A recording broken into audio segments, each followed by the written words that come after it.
Crash for cash is the way that somebody has orchestrated a crash by letting an individual, in the case of this story, it's a silver Range Rover, crash into the back of them, and then they fake an injury or fake a maintenance claim.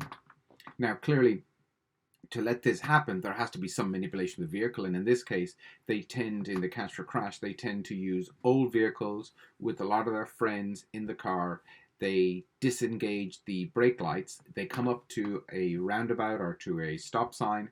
They look for a high priced vehicle behind them, and then they jam on the brakes. And of course, the vehicle is unaware that they've stopped and goes into the rear, and there's a rear end collision. And then the folks in the car will fake either an injury, exaggerate the claim, the damage to the car, and so on.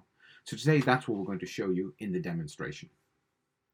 So let's start by the demonstration. So let's start by taking a look at what we know. So there has been a report from an owner of a silver Range Rover to say that they want to contest the damage that they did to another car, that they believe this could be a staged incident. So the first thing we do, we get the claims, and we see that the blue Mazda that was rear-ended has a claim number, and we see that the silver Range Rover also is part of that crash, and we can see that it was owned by Tim Orange. So inside the claim, we see that there are various folks who had written up that they're going out of London. The incident happened where they stopped and they were rear-ended. And we've got Anne Black as a witness, and we've got Mary Yellow as a witness. And we've got other people involved like Joe Bloggs, who could have been the passenger of the car. So this is what we know and what the insurance claim had stated. So what we're going to do is we're going to start to investigate, well, what exactly is going on here. And funny enough, the first thing we do, which is called a conditional filtering, we see that many of the folks who actually made the claim or witnessed the claim were inside a high-risk profile. In other words, they were in their 20s, and which is unusual that every single person connected with the claim was roughly around the same age. Again, could this be an orchestrated gang? We do not know. And then we start to expand out and say, well, let's take a look at these folks who were the witness or who are the passenger. We find that they also have other claims. So again, very unusual that the group of individuals are hitting a certain profile. They have been either witnesses or passengers or even drivers in other cars. And fun enough, a majority of these claims have been rear-ended claims.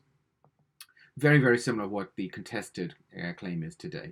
So we're starting to see a pattern that looks unusual, and we'll continue to drive in and take a look at the data, and we are able to then take a look at the times these happened. And again, they've happened over a series of quarters, but they've also happened in places that are very close to each other. So we can actually geographically plot these, and we see the claims of the individuals who are also connected to the blue Mazda claim have actually happened in a quite geographically tight location.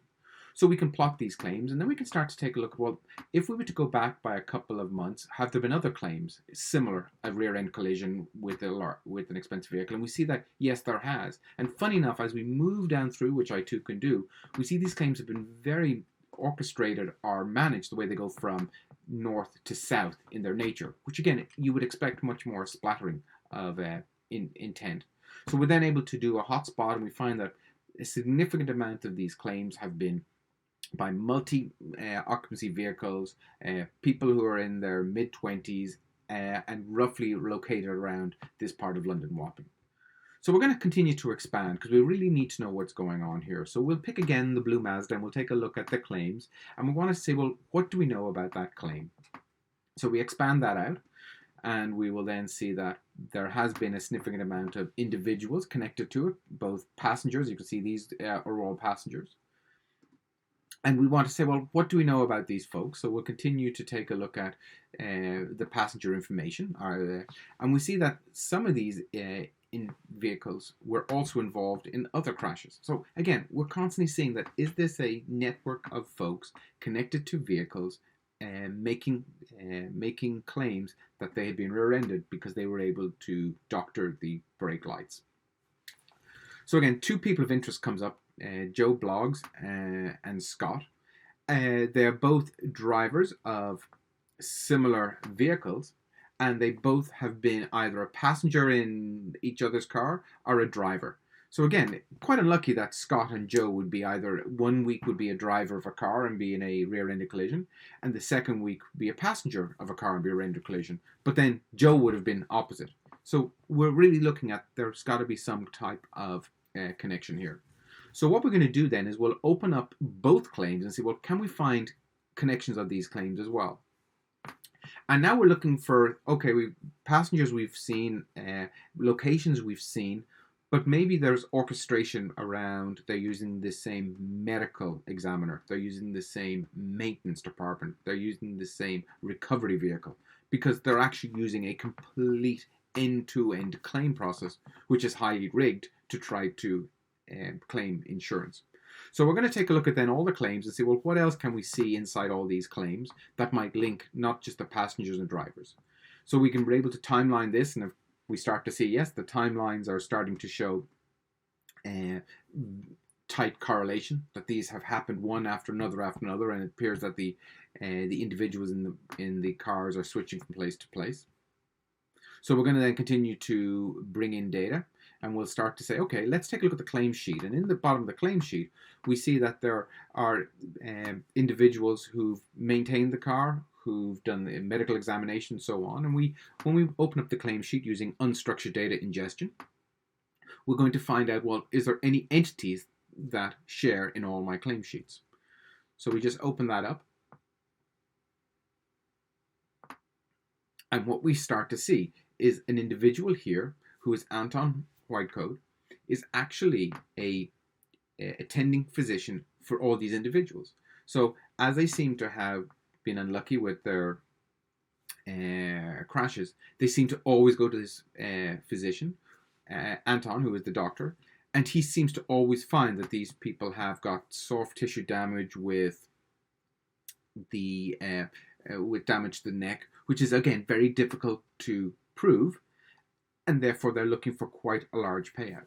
So again, we see Anton come up in all their claim sheets, something that would be very, very difficult for an assessor to find, because he or she would have to be able to read each claim form and try to figure out, well, is it the doctor, is it the mechanic, is it the recovery service, who else has had a similar accident like this, and pull that data together. So we're starting to find out that actually all these claims all go back to the same individual. So now we actually have quite a lot of information to prove that we believe that this is completely orchestrated among an organized crime ring, where individuals are picking low-value cars. They are they're turning off the brake lights. They're waiting for a high-value car to rear-end them because they stop suddenly. Everybody on board seems to have a neck injury. They've had these across many, many different cars.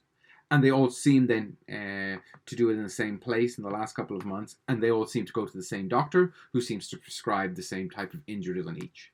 Something that we now believe is what's called hard insurance crime, which that the incident has been completely manipulated and manufactured to try to defraud the insurance company. Thank you.